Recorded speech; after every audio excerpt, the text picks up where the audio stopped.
What is up, YouTube? Bubbles and Ball Cards back with another video.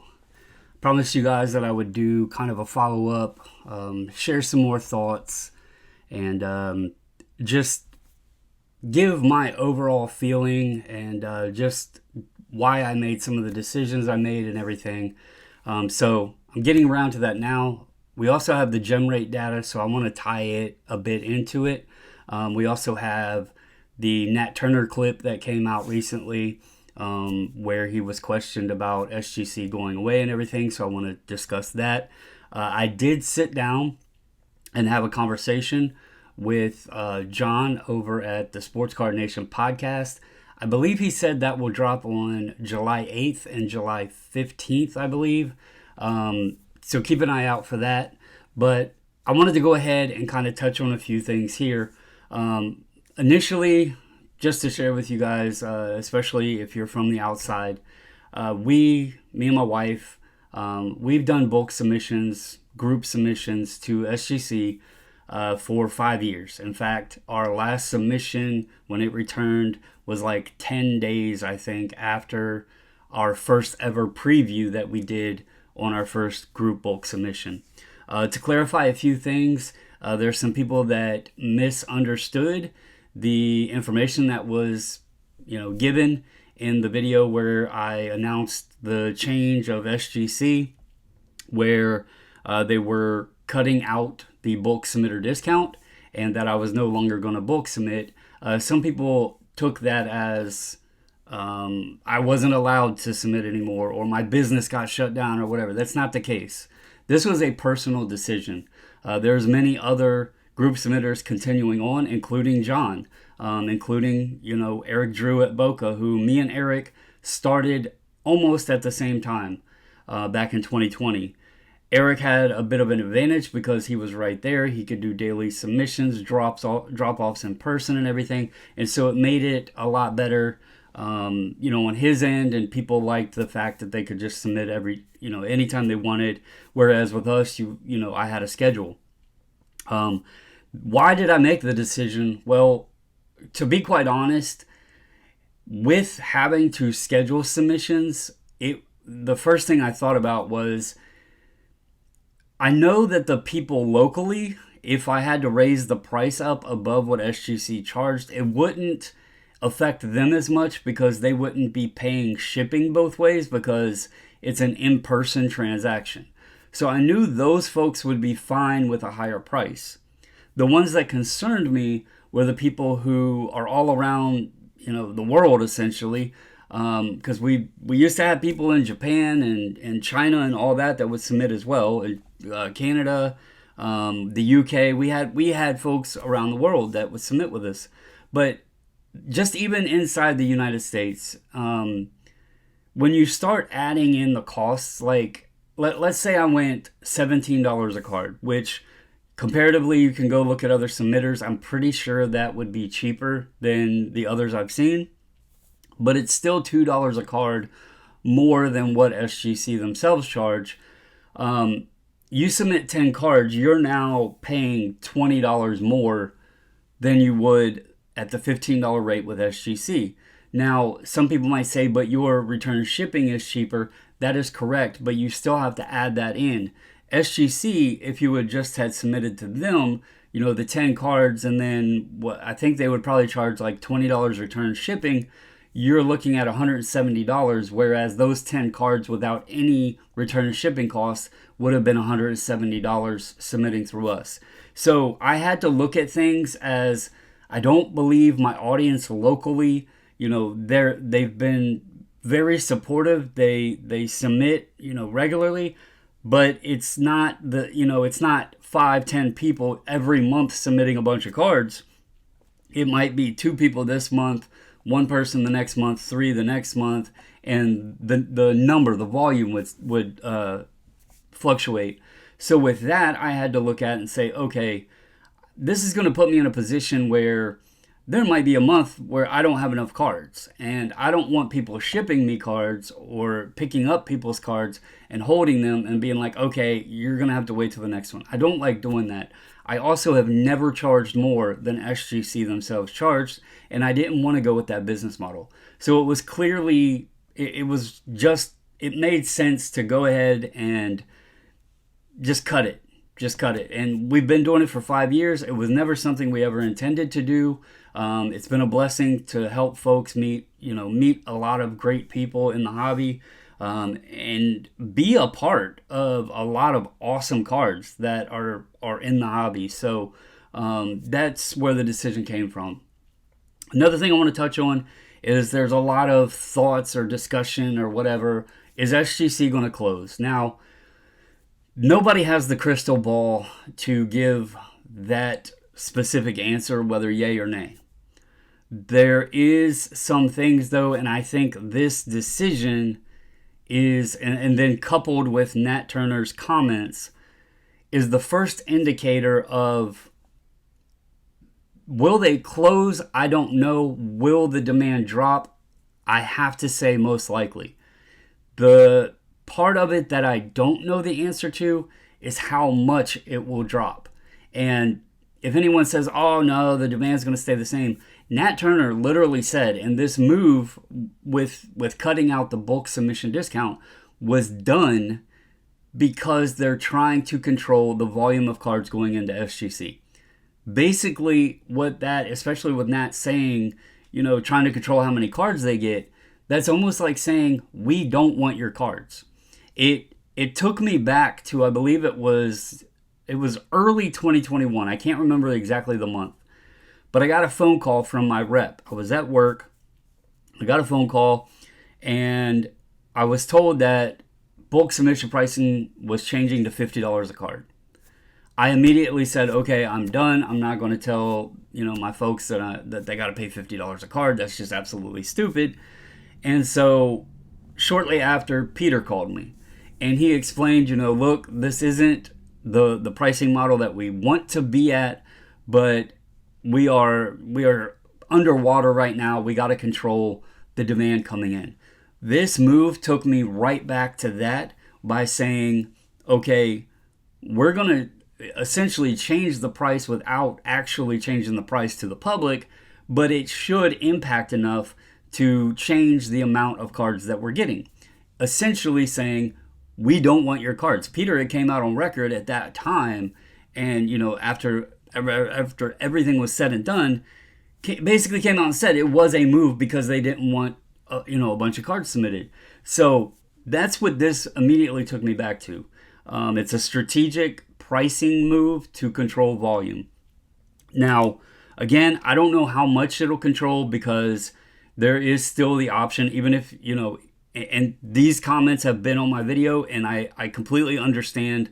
There was one person that said, maybe I just don't understand why people bulk submit. I kind of explained to him some of the benefits to it, both for the person submitting as well as the company, because believe it or not, there is a benefit when you have a bulk submission versus a bunch of pieced out individual submissions. It's more efficient. It's better cost-wise because you're not shipping out a bunch of little boxes everywhere. Efficiency they always say time is money, right? So all of those things, there is benefits to it. So when this came out and it's like being used to, in essence, control the volume, you have to ask yourself, how is that 100% going to positively impact SGC? Because now people that were using a bulk submitter and getting a discount may say, well, I'm not going to use the bulk submitter anymore, but I still want to use SGC, and then they're going to send in their own submissions. So I seen the side of it where they were saying they were trying to control the volume, but I don't know that you're helping if you're making it less efficient. It was said that this was also a cost move.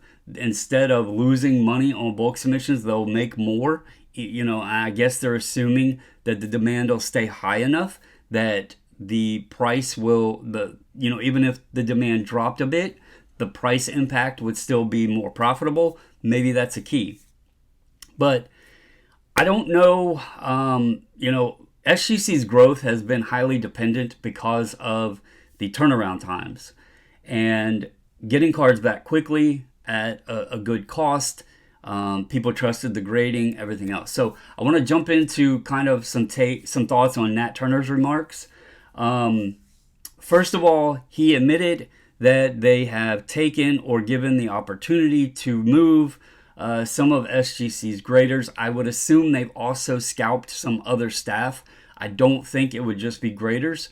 Although some of the other positions are much easier to train than grading. So maybe they hired for more of the administrative stuff, the shipping, receiving, or, and Carlos has alluded to this, and I don't think he's off pace here, maybe they're going to go into a lot of folks, if you're not familiar, before CGC went straight CGC on the sports side and the TCG side, they were CSG and CGC, and they shared staff. I could see it not being out of the question of on a day-by-day need where maybe it's a shared staff. Maybe the receiving team does SGC, for half the day and PSA half the day. Maybe the shipping department does half and half.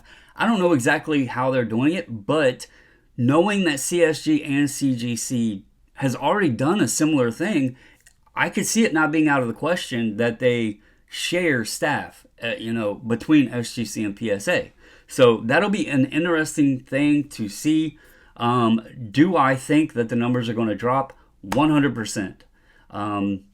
Another thing is if they did just take graders and park them over in PSA, my first question was, what experience level of graders did they take? Who did they move to PSA? My guess would be, well, first, I don't want to speculate 100% because I don't know what the need was for PSA. I will say that I have looked at their numbers, and you can go month over month, and I have a bunch of tabs up to break months down over on the gem rate data, and it's kind of interesting to see when the TCG number spiked up, PSA kind of settled in at a number on their sports. And that made me wonder if they didn't scalp even part of their staff and say, look, we're getting a higher demand of TCG. We need to split it off and have less sports card graders, but more TCG graders. And that's why, in Neo's video that he did, he said, are we even grading sports cards anymore? Well, we hear people, and part of this move, Nat said, is, PSA turnaround times are growing. Is that the sports side? Are TCG folks getting cards back pretty decent, or is it even noticeable because the demand in TCG is high? But if the sports grading, the turnaround's getting longer, that means that they're not allocating graders at the same, distribution.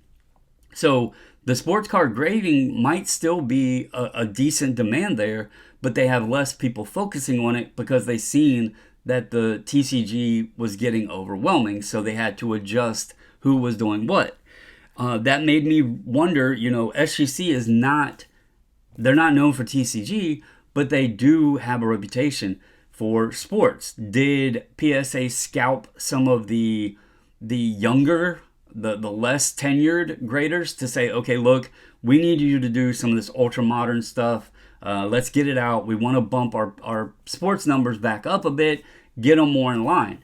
That might be the case. Maybe they said our bottleneck is vintage. We need the experienced graders from SGC to come over and do vintage. That's a question mark. I don't know how the consistency of SGC grading is going to go. I'm going to be very blunt with you. The last two orders we got back had red flags for me. I know the people who graded cards with us, they've been doing it for years, and the gem rates with SGC on some of the people, it just didn't make any sense. It didn't, and that was a red flag. Now, that could be also indicative of SGC trying to hurry and go faster, and it's easy to protect yourself with the 9.5 grade because then someone can't complain and say, well, that's not a 10. And then, if you give it a 9, well, oh, that should have been a 10. They can just slap it in the middle, and it's much easier to pump cards out. Again, I don't know what scenario happened here. If it's the just different graders, the experience of the graders, or just a change trying to get cards out the door. It could be a combination of both. Turnaround times, I don't believe SGC will get back to the 10-day unless the demand drops enough to allow them to do so. I think the 10-day turnaround time is a thing of the past, and I think that will actually hurt SGC's demand because, again, like I said, the growth came with Peter being passionate about people getting their cards back to them, and if they're not capable of doing that, I don't think that some of the ones that jumped on board were, in the flipper category, were able to get their stuff there, get it graded, sent back, and on eBay. And, even if you're not making PSA money, you're still getting it back, and it's more, the debate of liquidity. If you're making profits on it and you can do it over and over and over again, it's kind of like I do reselling full time, and it's kind of like people debate whether it's best to put items at full eBay comps on eBay or churn and burn and selling stuff live selling on Whatnot but taking less money.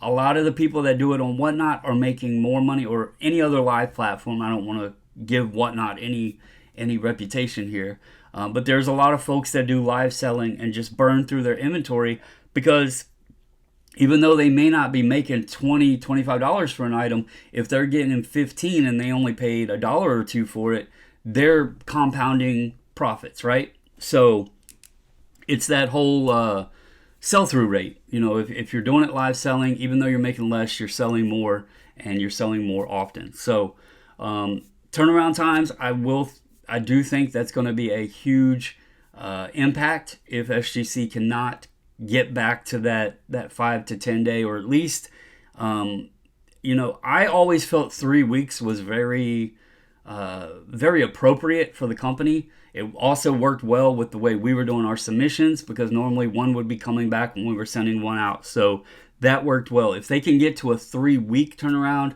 I think, and keep that steady, I think that would be beneficial to them. But if it goes, 4, 6, 8 weeks, I think people will get tired of it.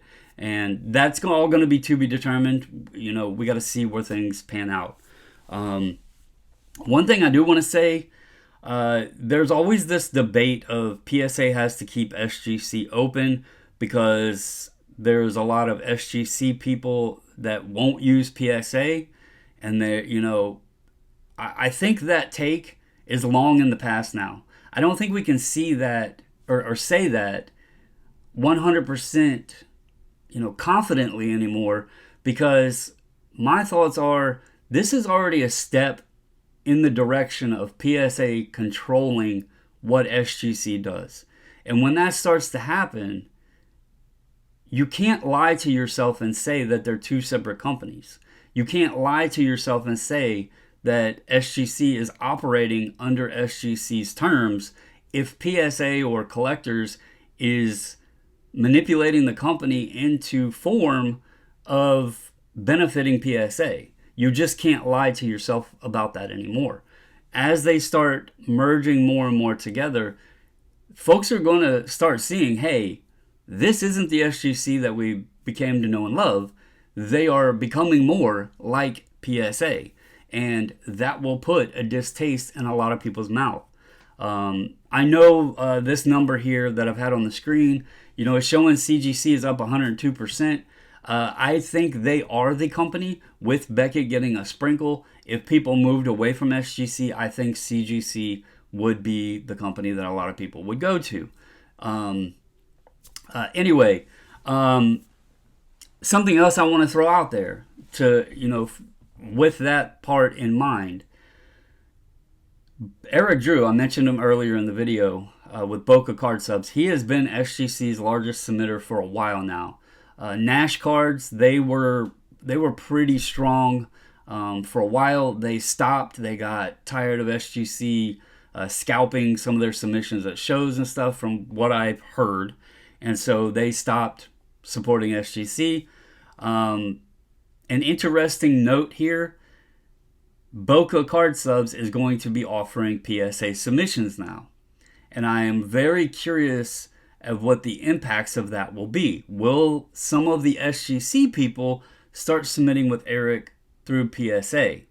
And this again goes with the whole thought of they're two separate companies. Well, I want to just share something that SGC has always been, you know, there was shops and stuff out there, but they didn't like it if you were submitting both to them and another company, especially a competitor that they didn't like.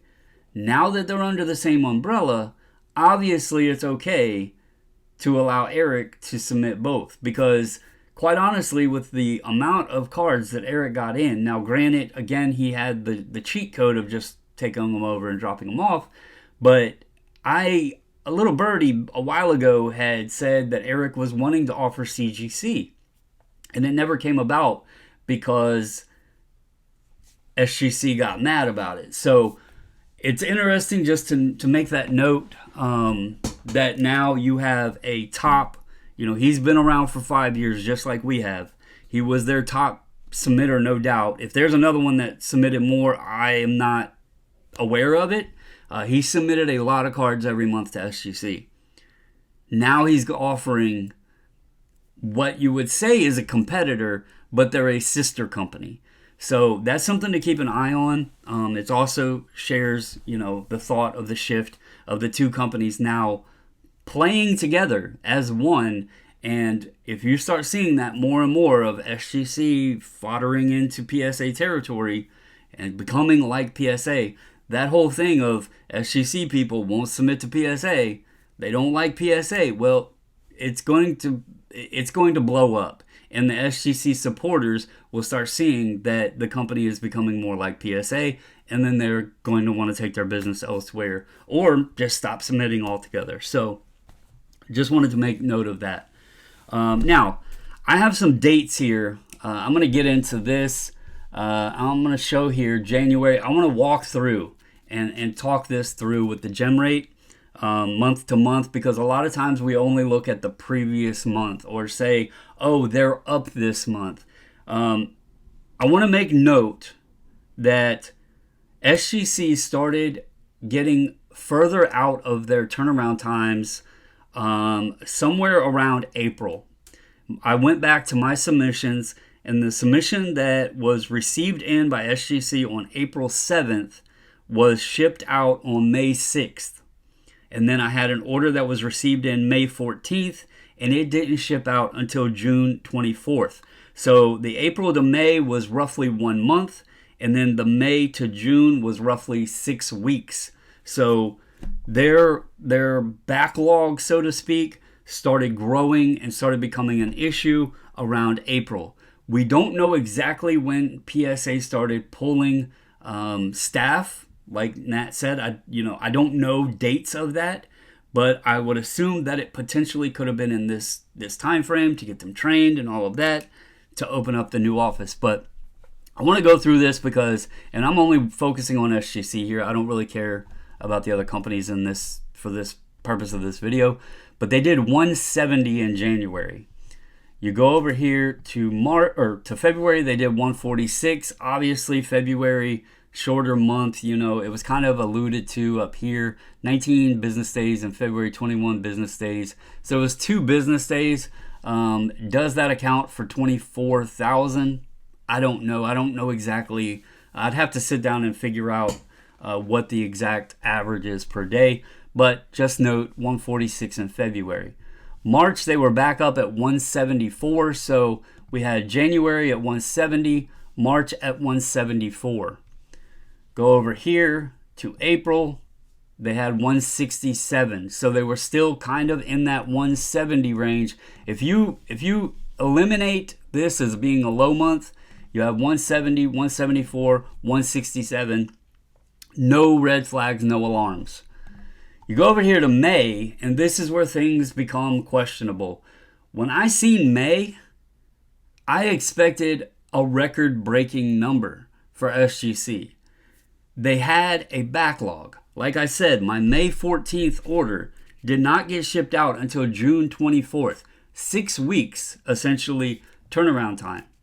But instead of going up when you have a demand in-house, when you have volume sitting in-house, you have a backlog there to work from, instead, they went the opposite way. And if we're averaging them at 170,000 cards, they dropped 25,000 from their average. So that was very, very alarming. There would just seem like something was going on. And then, of course, we get over here to June, and it only goes back up to 158. Now, a lot of folks, when they're doing these videos, or when I'm having conversations, like, oh, SGC's numbers went up. Yes, they went up from a low, but they are still down. 158 is still 12,000 down from a 170 average. So with cards still in-house, with a backlog still in the building, they dropped essentially from what their average was at the beginning of the year. So that tells me that just like my numbers showed, where the turnarounds became longer, it was probably somewhere in the month of April or right here in May that the transition started taking place of people being trained for PSA. Because it just didn't make any sense how they could drop when they had a big backlog in-house. And I want to say, if he watches this video, I'm going to eat crow here, because Scott had put something out about, SGC, they're trying to turn them into PSA or whatever. And I defended SGC and said, no, they had these two specials. They're getting behind. The specials pointed out, like the specials were directed at two of their top categories. And so they got a lot of a demand in. But now I'm sitting here looking at this and I'm like, well, they got the demand, but their numbers aren't increasing. That's alarming. So I wanted to make sure to point that out. Now, let's go over here and look at the 6 month, because it shows they've graded 962,000. Neo kind of pointed out it's a little concerning that they're only up plus 3%, especially with the demand from the specials they had. That was a high demand on those two specials. That was catered directly to what they get a lot of. I see it in our submissions. So to only be up 3% after the 6 months, kind of a red flag again. We're seeing a lot of red flags here. Now, keep in mind they don't have the TCG demand, so it's not going to bump their numbers like PSA does, like CGC does. So, I mean, we could say if you're just looking at it in the aspects of sports, they did pretty good because they grew. CGC has the repacker supply, but PSA and Beckett dropped. So you could say, oh, well, SGC actually grew 10%. All right, you could say that's fair. You get over here and you look at this, and 8% overall market share. Now, Neo mentioned, well, you compound that with PSA and it makes them stronger and puts them at 80%. Very true.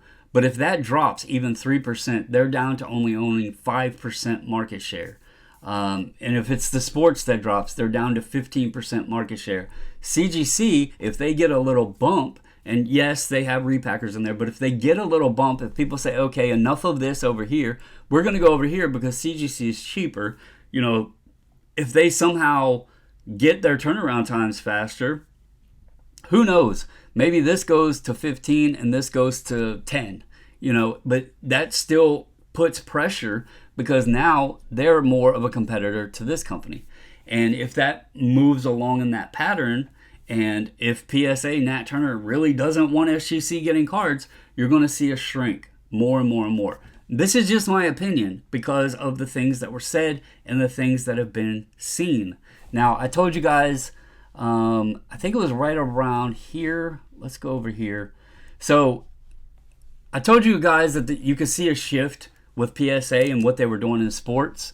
Try to go, so 678, 690. There was a month that stood out to me. Okay, so they dropped down here. This was 17% month over month. So you can see here, PSA was pretty consistently doing around 685 to 690 on sports, right? 688, 678, 690. Right here, they dropped to 570. But when you go over here, they actually went up in the TCG. That kind of, to me, looking at that tells me they dropped out of how many sports that, because I'm sure these companies have graders that excel at sports cards and graders that excel at Pokemon. I just wouldn't make any sense if that's not how they're operating. You might have some that are kind of good in both, but I think having expert graders, because they can just look at it and identify flaws better, they can do, I just think it would work better. So when I seen this was kind of where you can go over here. They were at 602, so a little bit bumped back up, but then right here, it was 525. So they've kind of settled in probably a 550, 575 sports card, but then they're up here at 900,000, a million, and 989. So fluctuating right there close to a million. I really think that they decided, okay, we're going to slow down the sports card grading a little bit, and we're going to put more effort into the TCG. And that might be why they needed to scalp some of SGC's staff, open the office down there. If they can get 10, 12,000 a month through those doors to help them out, well, then you start pushing, 688, 570, you start pushing it back up. You'd be, or I said 10, 12,000, 100 to 120,000. Now, this was a part that I wanted to say. If we're going to say SGC's capacity is, 170,000 from the way it looks, about 170,000 average. This is where things confused me a little bit with moving part of the SGC staff over. And this is a part where I don't know what to think about it, because let's say you took half of SGC away. The max capacity level would be 85,000. If you shut the whole company down and said, all right, we're moving you over there, all to PSA, you're at 170,000.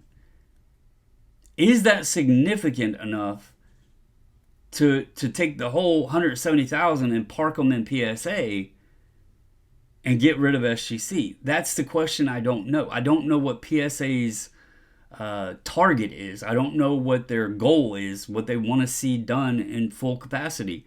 So, I'm looking at this.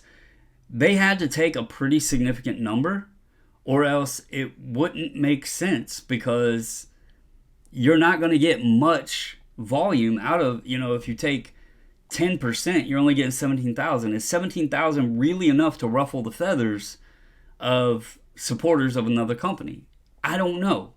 To me personally, it doesn't seem like it would be enough, but maybe they think, well, we could use a couple of them to train some other people. Maybe that's the way they're going. I don't know, but I just thought it was interesting. It was something that, I've been thinking about.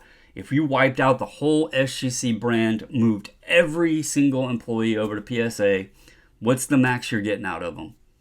Likely 170,000. So I didn't know if that was significant enough to rid off a whole company. But again, I'm not behind the closed doors when they're having these meetings. To me, it doesn't make sense.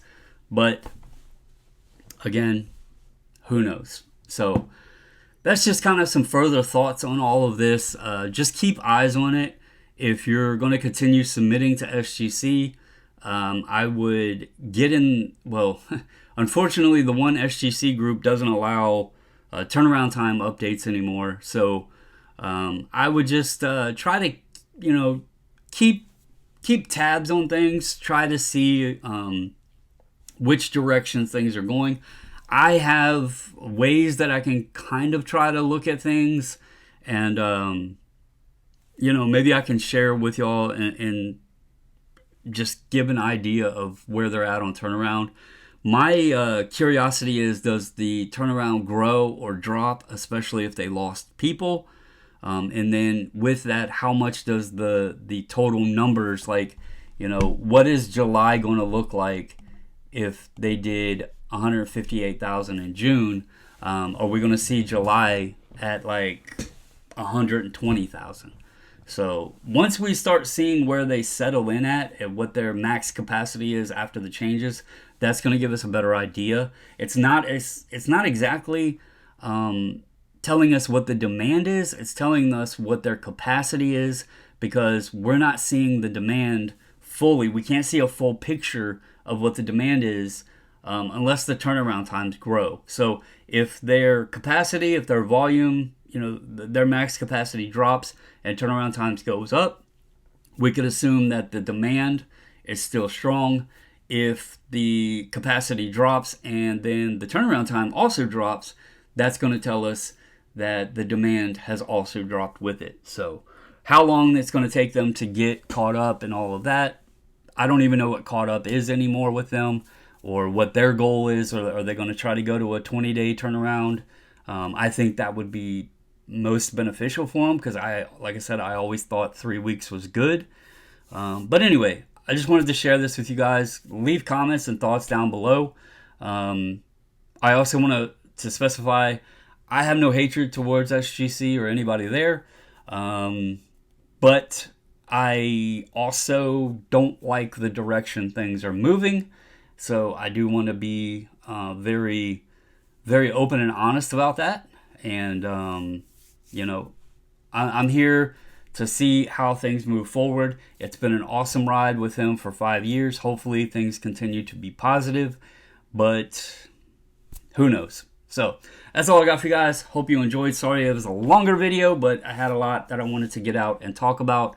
If you haven't subscribed, comment, let me know your thoughts. And as always, stay safe, stay healthy, and until the next video, I'm out.